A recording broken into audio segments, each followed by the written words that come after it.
L'Est de la RDC est toujours en proie aux affrontements. On en parle avec Patrick Mouyaya. Bonsoir. Bonsoir. Vous êtes ministre de la Communication et porte-parole du gouvernement. Roger Lumbala, jugé à Paris alors que le Congo avait demandé son extradition. C'est un affront.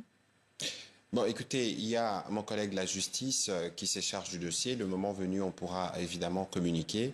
Mais ici, ce qu'il faut retenir, c'est que tous ceux qui commettent de meurtres, tous ceux qui sont responsables des exactions, je fais le parallélisme avec ce qui sévit actuellement, doivent savoir qu'il y a le temps de la justice qui va finir par arriver parce que, par exemple, pour l'Est de la République démocratique du Congo, c'est pour la première fois grâce aux efforts du président Tshisekedi que nous avons pu obtenir récemment l'ouverture d'une commission d'investigation, donc d'enquête internationale. Pour la première fois en 30 ans, nous espérons collaborer avec ceux qui viendront à la suite de la mission d'établissement de faits qui a eu lieu après les discussions qui ont eu lieu sur la situation dans l'Est de la RDC en début d'année, pour voir comment et qui les gens ont procédé à des exactions. Vous avez suivi par exemple qu'à 4-5 jours, à Goma, plus de 10 000 personnes ont été tuées. Et même dans ce qui se passe actuellement, il y a bien besoin de justice pour qu'on s'assure que ces choses ne se reproduisent plus. Donc ça veut dire que les processus de paix qui sont en cours, les processus de Washington et de Doha, n'ont aucun effet pour le moment? Non, la question, c'est pas que les processus n'ont pas de fait.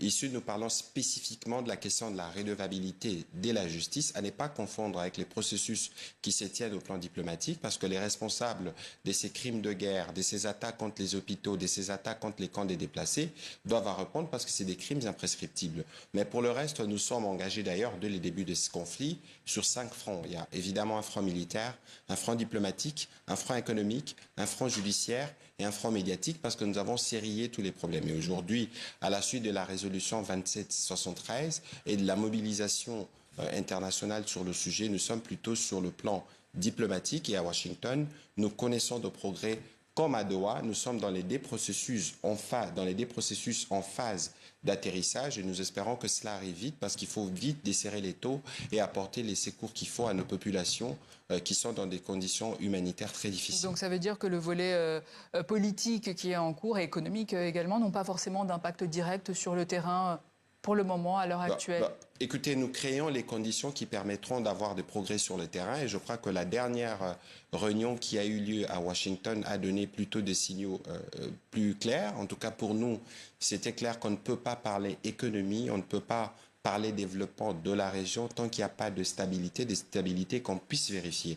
Dans les discussions de la semaine dernière, nous avons pu signer ce qu'on appelle le cadre d'intégration économique régionale, plutôt paraphé, en attendant les signatures de ministres des Affaires étrangères et plus tard des chefs d'État, pour que, et là, on a rajouté une clause qui est bien claire, qu'on ne pourra procéder à la mise en œuvre de ces cadres que lorsqu'on aura satisfait à l'exigence prévue dans l'accord du 27 juin, à savoir le CNOPS. Donc, ça veut dire d'une part les traitements de la question des FDLR et d'autre part les retraits des mesures dites de défense du gouvernement rwandais, qui en réalité c'est leurs troupes et les matériels qu'ils ont amenés en République démocratique du Congo. Alors justement, donc une avancée sur le papier, oui, mais sur le terrain, quand le ministre rwandais des Affaires étrangères déclare sur notre plateau par exemple que les forces congolaises bombardent les positions du M23 et les populations en violation du cessez-le-feu, que répondez-vous à cela? Bon, écoutez, d'abord, je dois rappeler ici que nous sommes en phase d'atterrissage et que les dernières discussions à Washington, nous avons convenu,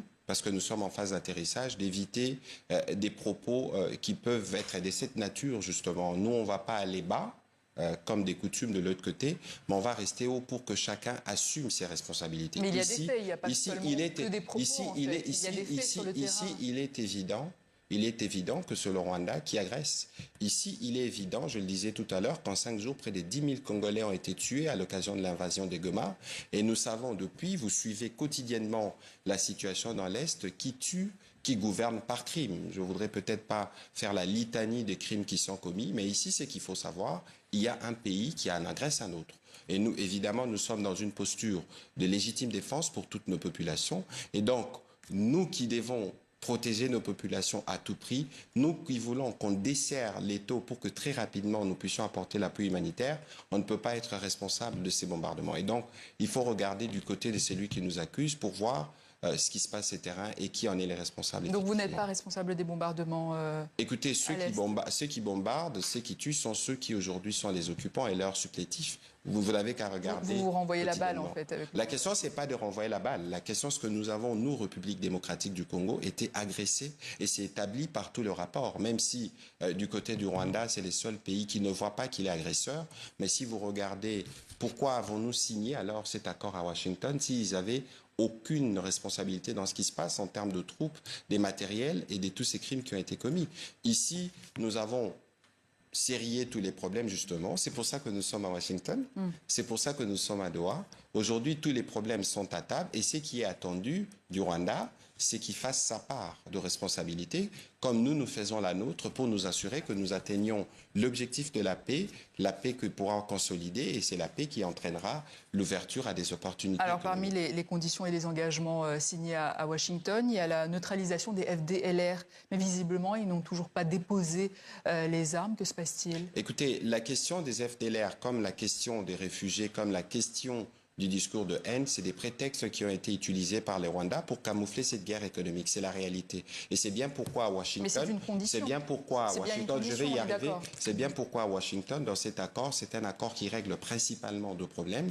La question de la sécurité, avec notamment la question des FDLR et les désengagements de force, et puis la question des conditions qui vont nous permettre de créer un espace de stabilité dans la région, parce que c'est la volonté du président Tshisekedi de dynamiter l'économie dans cette partie du pays et partant dans toute l'Afrique. Ce que nous faisons, c'est que nous avons nos forces armées en communiqué. Il faut dire d'abord que les FDLR tuent les Congolais. Les Congolais sont les premières victimes. Ce n'est pas seulement des Congolais qui sont tués, mais c'est toute exploitation illicite de nos forêts. Aujourd'hui, nous avons commencé, dans les cas de ce que nous avons convenu dans les CONOPS, la sensibilisation dans les zones qui sont sous notre contrôle. Il faut savoir que le gros du dispositif, d'après la cartographie qui a été préparée par les états-majors, sont dans les parties sous occupation. Et nous devons nous assurer de restaurer l'intégrité territoriale. Et nous allons traiter cette menace parce que c'est d'abord une menace pour nos propres populations. Et plus tard, d'après l'esprit de l'accord, ils doivent retourner au Rwanda, c'est leur pays, ils doivent être en mesure d'être accueillis et de s'intégrer dans leur société pour laisser finalement le Congolais vivre en paix dans leur pays. Qu'en est-il de la réouverture de l'aéroport de Goma pour acheminer l'aide humanitaire? C'est ce qui avait été annoncé lors de la de Paris, mais visiblement c'est quasi impossible au vu de la situation sécuritaire. Non, la question c'est pas que c'est impossible. La question c'est que les équipes sont en train de travailler et pour nous il était question de rappeler très rapidement que l'aéroport de Goma, l'ouverture de l'aéroport de Goma dépend du gouvernement de la République démocratique du Congo. Si cela ne dépendait pas du gouvernement, il aurait déjà été ouvert. Mais ici, nous voulons faire, parce que nous avons publié ce qu'on appelle en langage des techniciens un NOTAM, qui fait que les aéroports de Goma et de Bukavu ne peuvent plus être desservis en vol. Mais parce qu'il y a des besoins d'intervention humanitaire, et donc au niveau du gouvernement, nous travaillons étroitement avec les différentes organisations, il y a un mécanisme qui va être mis en place qui permettra d'autoriser un certain nombre de vols. Il y a eu les discussions de Paris qui ont convenu d'ouvrir ces corridors humanitaires. Mais pourquoi ça dépendrait du Rwanda, comme vous dites ? Au moment où nous parlons, je ne dis pas que ça dépend du Rwanda, ça dépend du gouvernement de la RDC, parce que c'est nous qui donnons des autorisations, notamment aux aéronefs, pour atterrir sur cette partie du territoire. Et donc, il y aura spécifiquement pour des besoins humanitaires, parce que l'urgence est absolue, il y aura une ouverture qui permettra à certains appareils de pouvoir atterrir avec de l'aide pour nos populations. Évidemment, ce sera encore convenu avec les humanitaires. Les discussions sont en cours à ces propos. Sur le retour des réfugiés congolais qui ont fui la guerre vers le Rwanda, pourquoi leur refuser le retour? Alors, que ce soit sur la question de réfugiés congolais qui sont au Rwanda, que ce soit sur la question du discours de haine, qui est un prétexte recyclé, parce qu'en réalité, c'est les discours du Rwanda qui stigmatisent nos communautés. Vous savez que la RDC, c'est plus de 100 millions d'habitants, c'est plus de 450 ethnies. Nous vivons en harmonie. Être en harmonie ne veut pas dire qu'il y a toujours des conflits, mais ce n'est pas acceptable qu'un État voisin se présente comme un protecteur d'une communauté dans un autre pays. C'est déjà ça, la stigmatisation. Pour le reste, le président de la République, comme nous tous au niveau du gouvernement, nous nous assurons qu'il n'y ait pas des discours de stigmatisation ni contre une quelconque communauté. Nous voyons monter plutôt en flèche du côté de la partie occupée par le rebelle des discours hostiles, par exemple, au Baluba, qui font des appels qui ne sont pas de nature à cimenter l'unité nationale, mais nous savons ce que c'est et pourquoi ils le font. Mais nous, comme gouvernement, nous nous assurons de faire notre part pour que le Congolais, dans leur diversité, nous puissions vivre ensemble. Sur la question de réfugiés, c'était un des prétextes, mais que nous avons vidé parce qu'aujourd'hui, que ce soit la partie rwandaise, la partie congolaise autour du HCR, les problématiques ont été sériées, les listes ont été établies et nous attendons le moment venu, le retour de la paix, parce que la base du retour de réfugiés, c'est une base volontaire. Vous n'allez pas demander à ceux qui sont partis pour des raisons de guerre, de revenir dans une région qui est encore sous de bombardements. Mais vous ne doutez pas qu'ils soient congolais? Bon, écoutez, nous, on n'a jamais douté de la nationalité des uns des autres, dans la mesure où, dans les cadres des lignes qui ont été tracées, notamment avec les HR, nous aurons la possibilité de traiter de cas de ceux qui doivent revenir. Et donc, en ce moment-là, tout sera établi. Nous n'avons jamais été dans une posture d'exclusion d'une quelconque communauté que ce soit. Au moment où je vous parle, au niveau du gouvernement, au niveau de l'armée, au niveau de la police, la communauté Banyamulenge est bien représentée, comme la plupart de communautés congolaises. Nous vivons en harmonie et donc il est hors de question pour un pays de continuer à surfer sur ces prétextes-là. Donc il ne s'agit pas de la théorie du grand remplacement soulevée par le président Tshisekedi. Non, écoutez, nous savons que dans ce qui se passe sous des zones sous occupation, il y a des choses qui sont inacceptables. Premièrement, lorsqu'ils arrivent, d'abord, ils détruisent tout ce qu'il y a comme document au niveau foncier, ils réattribuent des terres. Nous avons lu des rapports. Mon collègue de l'Intérieur, notamment, nous a fait plusieurs fois les points des populations qui reviennent. Ces populations-là, ce n'est pas des populations réfugiées. Les populations qui viennent dans un cadre où on détruit tout ce qui est acte foncier, ça veut dire qu'il y a une volonté d'expropriation, d'occupation des terres. C'est pour ça qu'au niveau du gouvernement, on travaille sur une ordonnance qui va déclarer des nuls effets tout ce qui est produit actuellement, tous les actes qui sont posés par ceux qui occupent illicitement cette partie du territoire. C'est pour ça que nous voulons vite aboutir dans les cadres des processus de Washington et de Doha, pour que rapidement nous puissions nous atteler à des questions prioritaires qui sont celles du retour de la paix, de l'amélioration de conditions humanitaires de nos populations. On va parler sur le plan politique. Regardez ces images dans l'est de la RDC, toutes les confessions religieuses, la société civile, les mouvements citoyens du Sud Kivu et les membres de la diaspora ont lancé ce mardi la campagne citoyenne pour la paix. Justement, ils appellent au dialogue, tout comme certains opposants à Kinshasa. On écoute à ce propos Kabound. Nous sommes convaincus que ça fait partie de la stratégie de Tshisekedi et de ses amis aujourd'hui, de laisser la situation pourrir, ne pas trouver des solutions rapidement afin de justifier la non-tenue des élections en 2028.